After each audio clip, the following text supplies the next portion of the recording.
Oh, you got glasses. Got glasses. For this. You wore glasses the last one. Yeah, and I didn't have earrings. Oh, Girls like you run around with guys like me till sundown. When I come through, I need a girl like you, yeah, yeah. Aquaba. Mayo. Bienvenidos y bienvenidas. Hey guys.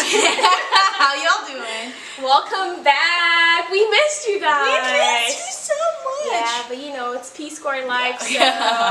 You probably missed us too. It's okay. We know. Of course. No, it's us. I'm just kidding. Okay, so today our topic is the Peace Corps application process. yes, and 10 tips that we have for you. So we hope you enjoy this one. Bueno, let's get into it. Okay. So the first step in the application process is obviously selecting or looking for a position. You can either filter through what the positions are available. For instance, you could go through geography, like which country or area you'd like to be in, or even like a specific area of development. Yes. It could be like the health or what the programs that Georgina and I are in, YD, SED, etc. Youth development, community economic development. Yeah. Exactly, sorry. But yeah, so you filter out, for me, I filtered out through the programs. So I knew for sure, well, before I wanted to serve in Ghana, but then I didn't qualify for their program. So off the bat, Africa was kind of out. And then I filtered using the program, so youth development, right? And then I looked at the countries at the moment that had openings.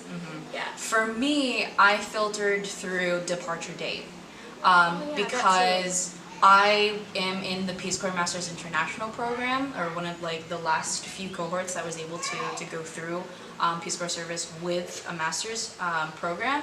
And I needed to like leave a specific date or so I was looking through positions specifically in like South America, and positions that were going to be leaving in the early months of the year.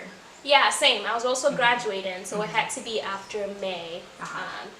Yeah. So then the next part is applying. Yes.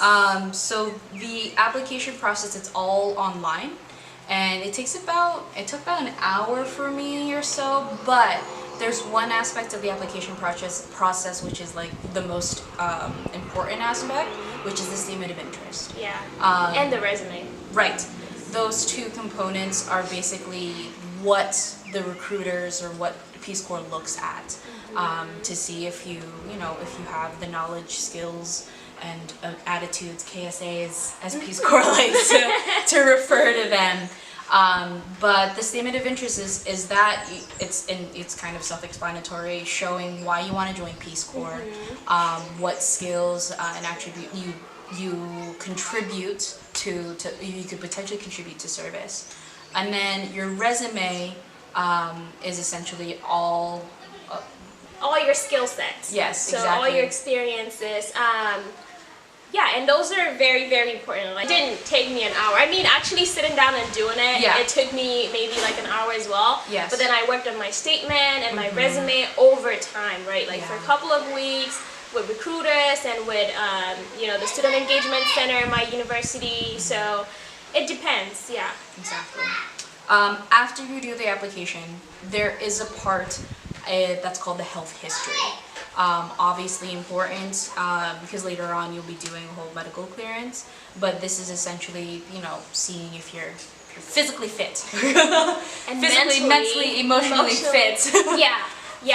For the two most challenging years of your life. And this is really important because for some countries, if you have specific like health issues, you can't serve, or like specific allergies, right? So like for Ghana, they eat a lot of peanuts. So if you have a peanut allergy, you can't serve in Ghana, right? You should be very honest. It doesn't mean you get eliminated, right? That's not what happens.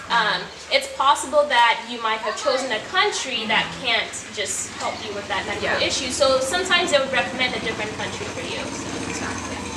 And then once you complete the application process, the health history, then you may get an interview. Woo! Yeah. Woo! Congrats if you do, because there are many that don't get to that point in the application process. And the interview It's very straightforward because they'll send you an email detailing all of the questions and different scenarios that they'll be talking to you through the interview, and it's exactly 1 hour. So prepare yourself. And then after that, after the interview, you receive an invitation. If you make it. If you, so if you, if you pass the interview, and you will get an invitation. And I think they give you like 3 days, 36 hours to accept your invitation. Or reject. Yes. And then after you receive an invitation, you basically start the medical and legal clearance part, which I think is kind of the most enduring part of the process because it takes a while. A long time. It takes long months. time. It takes months. And for the legal process, you have to get your fingerprints, you have to set in your passports, your personal passport, you have to apply for another passport, etc., etc. Yeah. And then medical is intense. You have to get a crap ton of shots, vaccines. Yeah. Like it's pretty tedious because I remember Yeah. when I got accepted, I was super excited, and then when I opened that medical portal, I was like, oh hell no, like I might not even go. It was long. Yeah, long that was a breaking point. I'm like, oh god, I'm not even gonna get to country. So like within medical, it's also dental. You have to get all of your dental work done, just everything. Then months after, once you've completed your medical and legal, I think a couple of months before your staging date, you'll get more information online that you have to fill out, questionnaires, etc., etc. And this is for like onboarding, just to set yourself up. There's like paperwork that we have to do before we get to staging and such. Yeah. And then after that, you go and departure Stages. Okay, so then you go to. I went to Atlanta for my staging. I went to Houston. So like it's oh my god, I've been in country for over a year. Yeah, of course, because year I and just 5 got months. I just turned a year in country as of this month. So it feels like the application process was so long ago. Oh Yeah. god, but worth it. Definitely worth it. But so now we have 10 tips that we want to share for you. 10 tips to help you through the whole process. Or if you're even interested in applying, some things that I wish I knew before, like when I was applying, that maybe will help you out. Yeah. The first one that we came up with was talk to a recruiter. And I just think that's really important because I did, and she helped me every step of the way, right? So she checked my personal statement, which is that what it's called, the personal statement? Statement of interest? Yeah, my statement of interest. She checked my resume. She gave me really good feedback. So that's very helpful. Like she helps you every step of the way, and she just like basically gives you what you need to know to make sure you're successful. Yeah. I wish I knew that. Yeah. Shout out to you! I love you, staff! You're the best recruiter ever! We said check your resume, right? So for mine, because I was working with a recruiter, she was, she helped me, I guess, set it up in the way that Peace Corps was looking for. Yeah. For me, from what I remember about the resume is exactly what Georgina said. There is a format that Peace Corps wants you to put your resume in. Just abide by that. But then also like, as with any job or any other job, that look at what the requirements are of the position and display those skills and assets in your resume. Yeah. Definitely show that you have what it takes to take on that position. Yeah.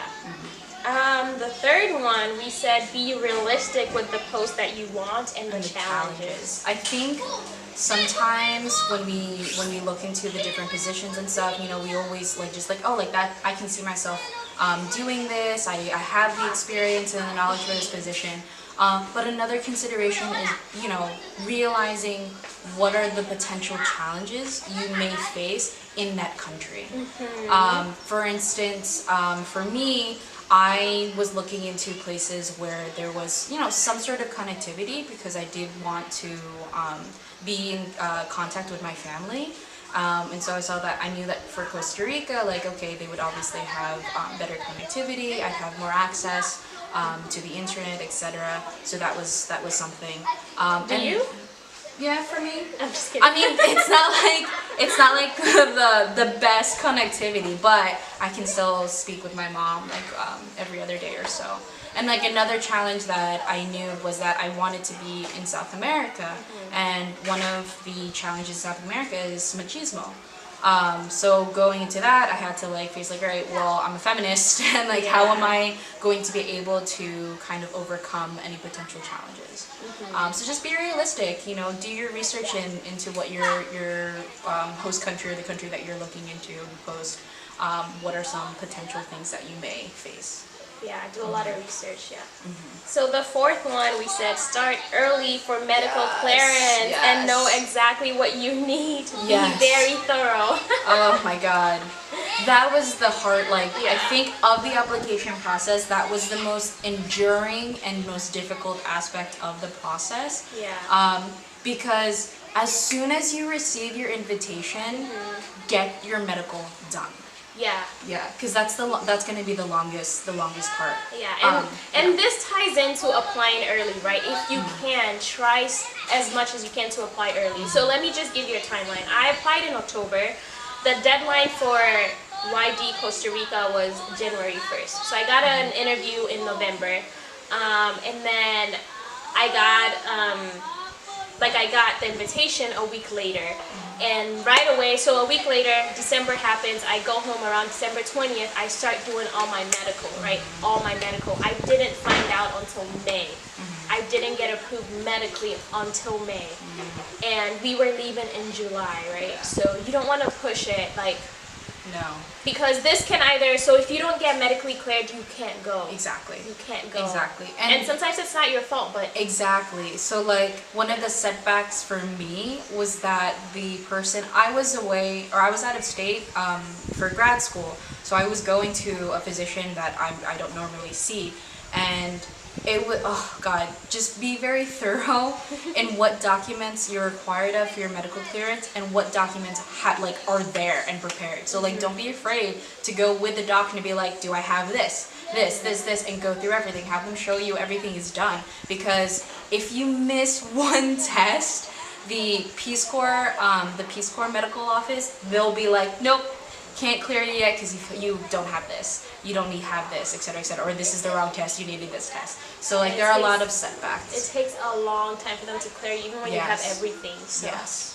Yeah. Oh, and with medical, I don't know if you mentioned, is like, it's all dental work too. So you're gonna have to get like X-rays, any work done, you have to get that done too, and that's time consuming. And then for the next one, we said for the interview, review and diversify your answers. Yes. Yeah. As we mentioned, Peace Corps sends you an email with all the questions that they'll be asking you. So it's kind of like, there are no surprises. Yeah. You know. And what Peace Corps really wants to see is the amount of experience, adaptability, different cultural experiences that you've had, and they want to see that in your varied answers. So if you do have a lot of experience, with different cultures, etc., like, it kind of demonstrate that with you through the answers, and just not like pull from one experience. Yeah. Yep. And then for the next one, the seventh one, we said long-term relationships. Just be realistic with them. Yeah. So try not to tell Peace Corps. Yeah. So like, from like experience, I had mentioned that in my interview. And after the interview, I had to do this romantic questionnaire with my partner at the time, and like basically a plan of how we were gonna make this long distance relationship work. But there are a lot of volunteers that come into the host country in a relationship. Just be realistic. For the most part, it doesn't work out. But I'm just kidding. But shout out to those who do. Yeah, there are a few that have made it work. So shout out to y'all. I was in a relationship, so didn't have that struggle. I'm not one of the few that made it work. So just be realistic. Okay. So for the next one, we have number 8. We have do a lot of research before the interview. Yes. You know, like Facebook groups, practice ahead of time as much as you can. And honestly, on Google, you can find so many resources. I mean, and now this video. So just like do as much research as you can based on those questions that you get, right? Yes. And just tips that people are given to you. And then there are Facebook groups. There's a Black Peace Corps volunteer group. There's so many, so many volunteer groups that Peace Corps groups that if you're thinking about joining the Peace Corps, you can actually ask to join the group, and almost always you get accepted. And they post a lot of like help and questions and anything that you need, and you can post as well. And they're always more than happy to answer your questions and help guide you. Bueno, so the 9th one is don't try to focus on your love for traveling. Yeah. That was an advice I was given from some RPCVs, or returned Peace Corps volunteers, because this is an amazing opportunity to see and experience a different culture, etc. So what I don't think Peace Corps wants to hear is like, oh, I love to travel. I've been to X amount of countries. This is not a vacation. No, girl. It's 2 years no. for a reason. 2 years, 3 months. We is in Costa Rica, so. But no, we're not a vacation. We're in a pueblo, okay?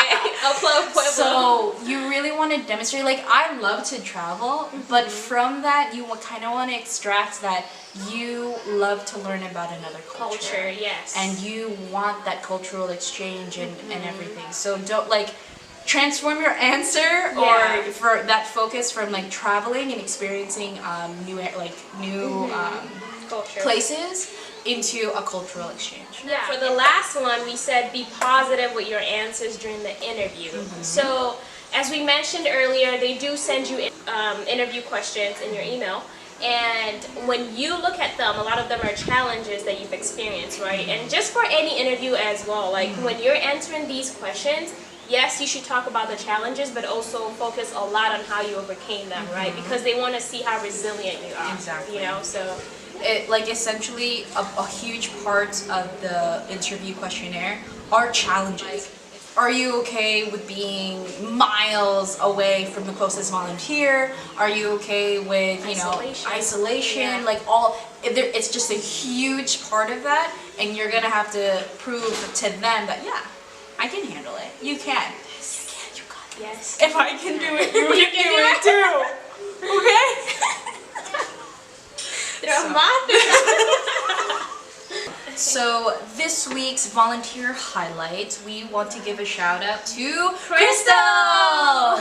Crystal is a regional leader, and oh my god, Gina, did you see? Amazing! But did you see her engagement photos? Oh my god! She's one of the relationships that made it. I'm just kidding. They're so beautiful. Oh my god, Crystal, congratulations. So Crystal, honestly, when you think a Peace Corps volunteer, you think of Crystal. Yeah. Why? No, seriously. She is just such a beautiful human being and has this aura of tranquilidad. Like shit happens, but what can you do? And like I think she's such a resilient individual. She's very kind and caring, very supportive, and very sweaty, she said. I'm just kidding. But yeah. She's also very creative. Oh god, I envy people that have that artistic abilities. Exactly. She's very, very supportive. Very supportive. She's well, when we started this YouTube video thing, it was kind of hard because you're putting yourself out there, right, in front of the whole world or whoever's watching.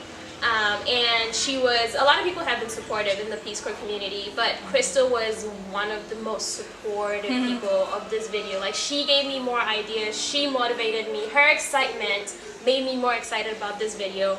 And she just was like pushing for this video, like us to do it, and her putting it in our regional letters, and it was just amazing, just that love coming from her when she didn't even have to care, and she has more important things as a regional leader to care about, meant the world to us, so Yeah, I really appreciate Crystal. Yes. She's so sweet. She's so loving, and we know you're finishing soon, and we're gonna miss you, and we love you so much, and we're so happy for you and your engagement. Oh, but future husband. Yeah.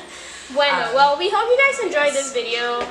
We'll see you next week. Remember to subscribe, like, comment. Ciao. Ciao. Yeah, yeah, yeah.